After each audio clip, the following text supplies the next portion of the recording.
जय हिंद। कक्षा 12वीं के एक अति महत्वपूर्ण प्रश्न के साथ वीडियो को शुरू करेंगे। वीडियो को लाइक एवं शेयर जरूर करें। अंतराल ज्ञात कीजिए जिनमें एफ ऑफ एक्स बराबर sine x plus cos x और एक्स की वैल्यू 0 से ग्रेटर आर इक्वल है और लेस आर है 2 पाई, मतलब एक्स का मान 0 और 2 पाई के बीच में है। द्वारा प्रदत्त फलन जो है निरंतर वर्धमान या निरंतर ह्रासमान है। ज्ञात करना है जिसमें यह फलन कैसा है, वर्धमान है और ह्रासमान है। हमें जो फलन दिया हुआ है वह क्या है, निरंतर वर्धमान है या निरंतर ह्रासमान है। यदि निरंतर वर्धमान और निरंतर ह्रासमान हो रहा है मतलब इस फलन में क्या हो रहा है, परिवर्तन हो रहा है।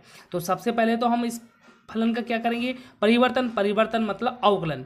तो हम दिए गए फलन का सबसे पहले अवकलन करते हैं और हम जो इसकी वैल्यू आएगी एफ डैश एक्स, जो परिवर्तन होगा उसको हम शून्य के बराबर रखते हैं, क्योंकि हमें दिए गए फलन के हम क्या निकालते हैं, जैसे कि हमें एक फलन दिया हुआ है तो उसका क्योंकि वह वर्धमान हो रहा है उसके साथ साथ एक पॉइंट ऐसा भी आएगा जब उसका वैल्यू क्या होने लगेगी, ह्रासमान होने लगेगी। मतलब हमें उन टर्निंग पॉइंट, उन मोड़ वाले पॉइंटों को ज्ञात करना है जिन बिंदुओं पर फलन क्या होने लगता है, वर्धमान है, और उस बिंदु के बाद क्या होने लगता है, ह्रासमान होने लगता है। दिया है एफ ऑफ एक्स बराबर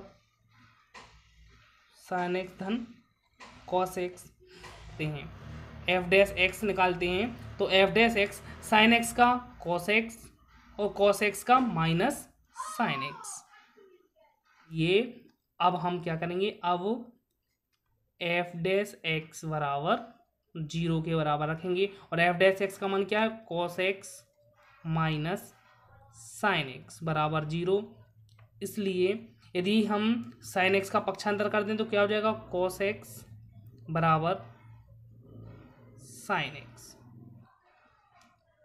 यदि हम कॉस एक्स का पक्षांतर कर दें टेन एक्स, यहाँ पे क्या बचा है, 1, तो हम कह सकते हैं टेन एक्स बराबर क्या आ गया, हमारा 1 आ गया। और 1 यदि आ गया है तो हम इसको क्या लिख सकते हैं, टेन एक्स बराबर 1 मान कब होता है, 10 पाई/4 पर।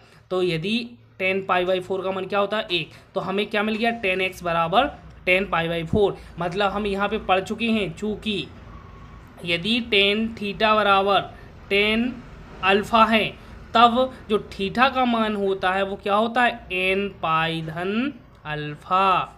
चूँकि हम ये 11वीं में पढ़ चुके हैं तो हम यहाँ से उन टर्निंग पॉइंट्स को, उन मोड़ बिंदुओं को ज्ञात कर सकते हैं जिन पर दिया गया फलन वर्धमान हो रहा है या फिर ह्रासमान हो रहा है। इसलिए x बराबर, तो x बराबर क्या आ जाएगा, n का मान यदि हम 0 रखेंगे तो ये क्या हो जाएगा, अल्फा। तो मतलब सबसे पहले क्या आ जाएगा, पाई/4। अब यदि हम इसमें क्या रख दें, n का मान 1 रख दें तो पाई धन पाई/4, पाई धन पाई/4 हो जाएगा। तो पाई धन पाई/4 क्या हो जाएगा, 5 पाई/4।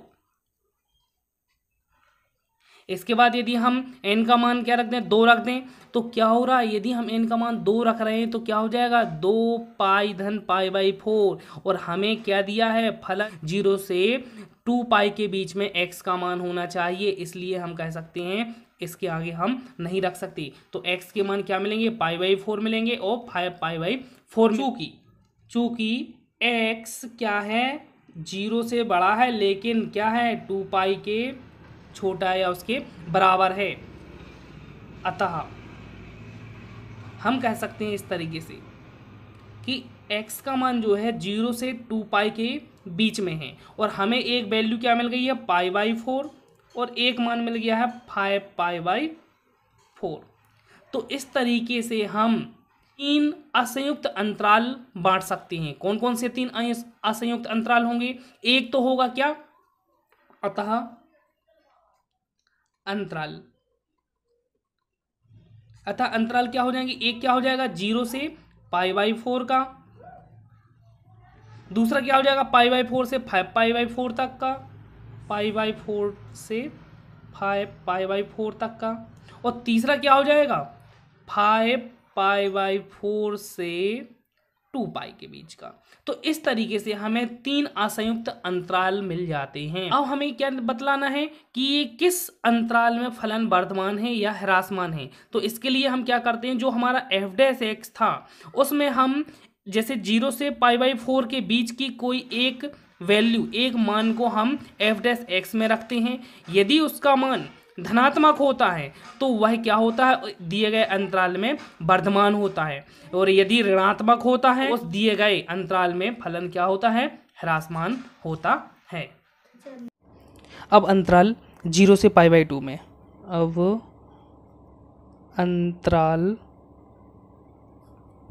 0 से π/4, अब अंतराल 0 से π/4 में हमने एक x का मान लिया है π/6।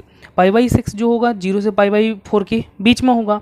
अब हम इस वैल्यू पर π/6 पर f' का मान निकालते हैं। तो f' बराबर क्या हो जाएगा, cos π/6 माइनस साइन π/6, और cos π/6 का मान कितना होता है, करणी 3/2, और साइन π/6 मतलब साइन 30 अंश का मान कितना होता है, 1/2।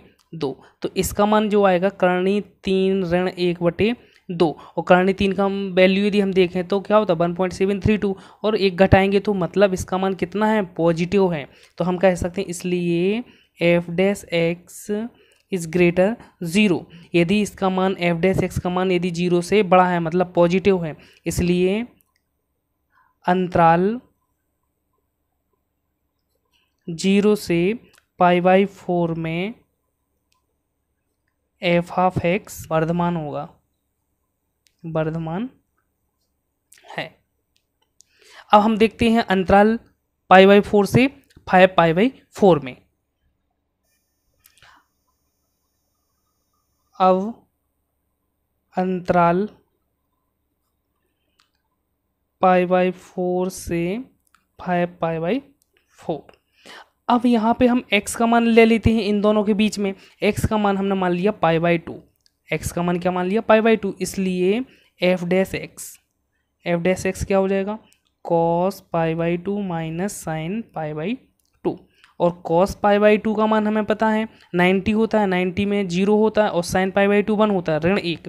तो क्या गया, ऋण 1, और ऋण 1 की वैल्यू क्या होती है, 0 से छोटी होती है, इसलिए f' क्या है, लेस है 0 से। अतः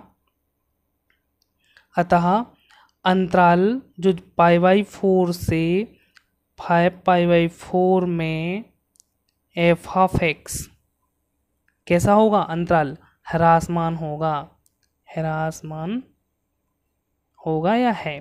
क्यों है, क्योंकि इसका मान क्या है, ऋणात्मक आ रहा है। यदि f' का मान ऋणात्मक होता है तो वो ह्रासमान होता है, और धनात्मक था तो क्या था, वर्धमान था। अब हम एक अंतराल में और चेक करते हैं। अंतराल, अब अंतराल 5π/4 से क्या हो जाएगा, 2 पाई में। 2 पाई में तो हम यहाँ पे x का मान लेते हैं, x का मान 3π/2 मान लें, 3π/2, इसलिए f' बराबर cos 3π/2 माइनस साइन 3π/2। यहाँ पे यदि हम देखें cos 3π/2 का मान 0 होता है, और साइन 3π/2 का मान होता है ऋण 1, तो ऋण 1, तो यहाँ पे 0 ऋण और ऋण क्या हो जाएगा, धन, मतलब 1, और 1 का मान 0 से बड़ा है, इसलिए f' क्या है, ग्रेटर 0। अतः अंतराल 5π/4 से 2 पाई में फलन कैसा होगा, वर्धमान होगा, वर्धमान है।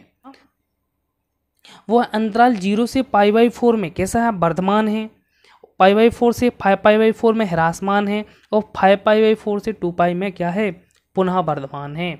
तो यही हमें बतलाना था, अंतराल ज्ञात करना था जिसमें फलन जो था वर्धमान था और ह्रासमान था।